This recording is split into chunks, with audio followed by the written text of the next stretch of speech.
আসসালামু আলাইকুম রহমতুল্লাহি ওবারাকাতু।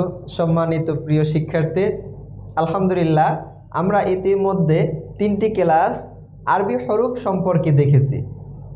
তো এই পর্বে আমরা বাকি হরফগুলো দেখব।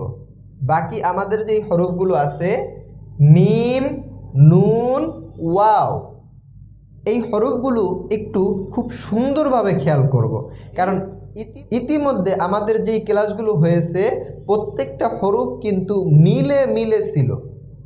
একটা হরফের সাথে আরেকটা হরফের আকৃতি মিল ছিল, কিন্তু এইখানে যেই হরফগুলো আছে একটার সাথে আরেকটা আকৃতি কোনো মিল নেই। এজন্য এই 3টি হরফে আমাদের একটু বেশি মনোযোগী হতে হবে। যেমন মিম, মিম আকৃতি, মিমের আকৃতিটা একটু খেয়াল করতে হবে। মিম, মিম, এবং উচ্চারণের দিকেও খেয়াল করতে হবে। মিম, মিম, মিম। মিমের আকৃতি আমরা দেখব। মিম লেখার ক্ষেত্রে এই রকম আসবে। মিম, মিম, এই রকম। মিম, মিম লেখার ক্ষেত্রে এই রকম হবে। মিম, মিম, মিম। আমরা পরবর্তী হরফ নুন, নুন, নুন, একটু উচ্চারণের দিকে খেয়াল করি। নুন, নুন, নুন, নুন। নুনের আকৃতি বা তা থা, আমরা যে বা তা থা পড়েছি ঠিক ওই রকম আকৃতিতে, কিন্তু বার নিচে থাকবে এক নক্তা, নুনের উপরে থাকবে এক নক্তা। নুন, নুন,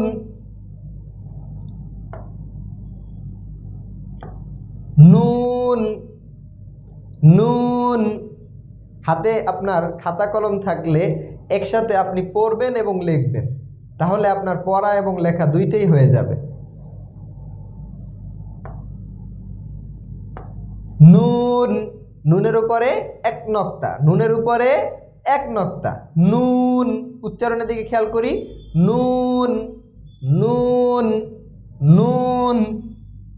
আমরা নুন শিখে ফেলেছি। মিম, নুন, মিম, মিম।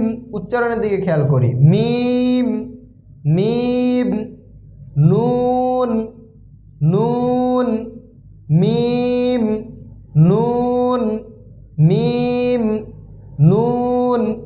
ওয়াও, ওয়াওর উচ্চারণের দিকে খেয়াল করেন, খুব সুন্দর আওয়াজে। Wow, wow, wow. ওয়াও লেখার ক্ষেত্রে এই রকম। Wow, wow, wow, wow. আমরা অনেক সময় বলি না ওয়াও, এরকম। Wow, wow, wow. মিম, নুন, ওয়াও, মিম, নুন, ওয়াও, মিম, নুন, ওয়াও। তো আমরা এই 3টি হরফ একটু খুব ভালোভাবে খেয়াল করলেই মনে রাখতে পারবো। মিম আকৃতিতে এরকম হবে, নুন এরকম, ওয়াও এরকম। মিম, নুন, ওয়াও, মিম, নুন, ওয়াও। আলহামদুলিল্লাহ আমরা এই 3টি হরফ শিখেছি।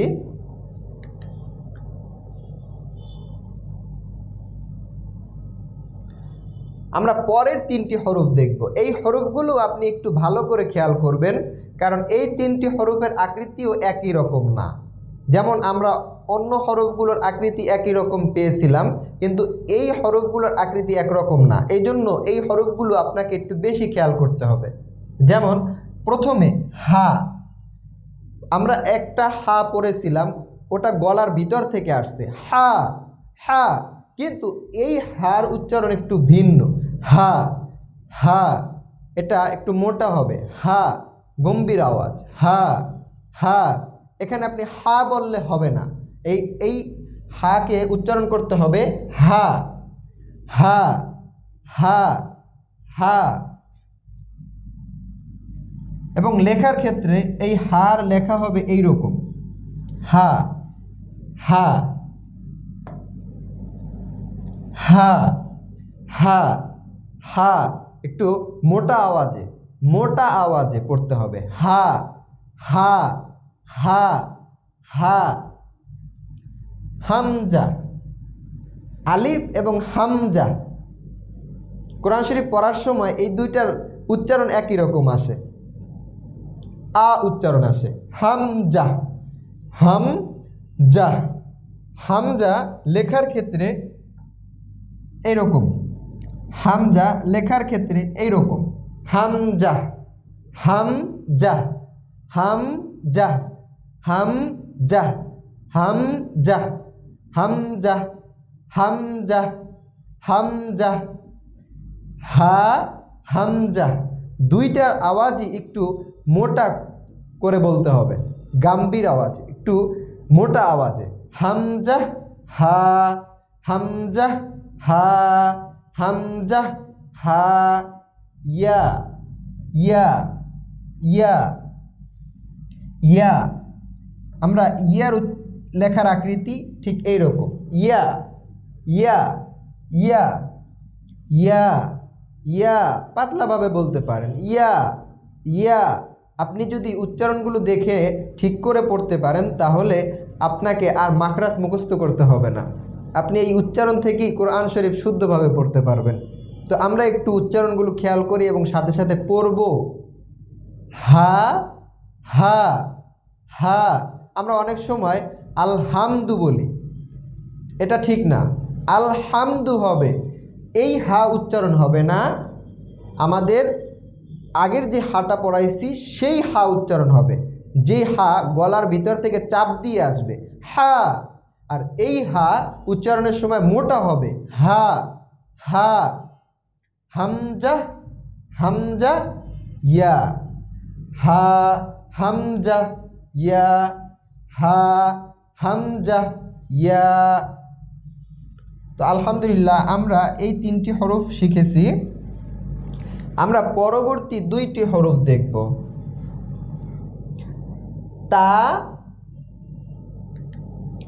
তা ইয়া তা ইয়া। কোরআন শরীফের ভিতরে অনেক জায়গায় এরকম তা আসবে, অনেক জায়গায় এরকম তা আসবে। এজন্য আমরা হরফের সময় আমরা এই 2টি হরফ নিয়ে আসছি। তা ইয়া ইয়া। আগের ইয়া ছিল, সেখানে 2 নক্তা ছিল না। কোরআন শরীফের ভিতরে এই ইয়া অনেক জায়গায় থাকবে, আবার এইরকম ইয়া অনেক জায়গায় থাকবে। এজন্য ইয়ার নিচে 2 নক্তা হবে, ইয়ার নিচে 2 নক্তা হবে। ঠিক একই রকম আকৃতির ইয়াও আসবে, ওটাও ইয়া, আবার এটাও ইয়া, এটাও ইয়া, ইয়ার নিচে 2 নক্তা হবে।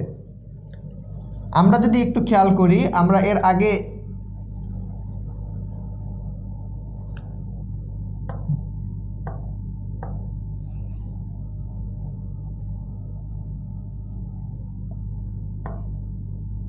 এই হরফটা বা, এই হরফ তা 2 নক্তা আছে, বার নিচে 1 নক্তা, তার উপরে 2 নক্তা, তার উপরে 3 নক্তা, নুনের উপরে 1 নক্তা, আর ইয়ার নিচে 2 নক্তা। এই 5টি হরফের আকৃতি ঠিক একই রকম। আর ইয়া অনেক সময় এইরকম আসবে কোরআন শরীফের ভিতরে, আবার এই ইয়ার নিচে 2 নক্তা আসবে। এজন্য আমরা সবভাবেই পড়ব না হয় যেন তা ইয়া তা। আগের তার উচ্চারণের মতনই এই তার উচ্চারণ তা ইয়া ইয়া, আগের ইয়ার মতনই এই উচ্চারণ। তো আলহামদুলিল্লাহ আমরা কোরআন শরীফের পড়ার যে মৌলিক 4টি বিষয় আছে, সেই মৌলিক 4টি বিষয়ের একটি বিষয় হরুফ। সেই হরুফগুলো আমরা পড়লাম।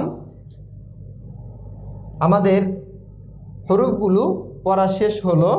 এখন আমরা সবগুলো হরফ একবার পড়ব।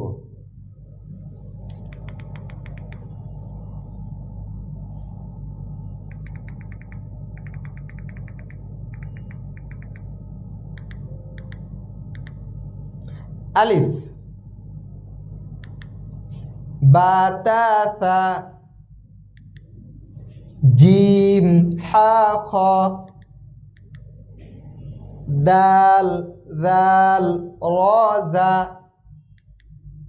সিন শিন সদ দদ,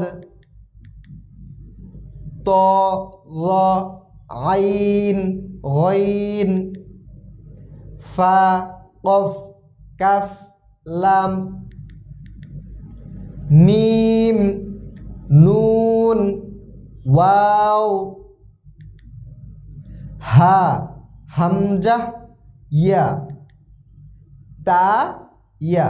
আলহামদুলিল্লাহ, আমরা 29টি হরফ খুব সুন্দরভাবে মাখরাজ সহকারে উচ্চারণ শিখেছি। দেখা হবে পরের ক্লাসে।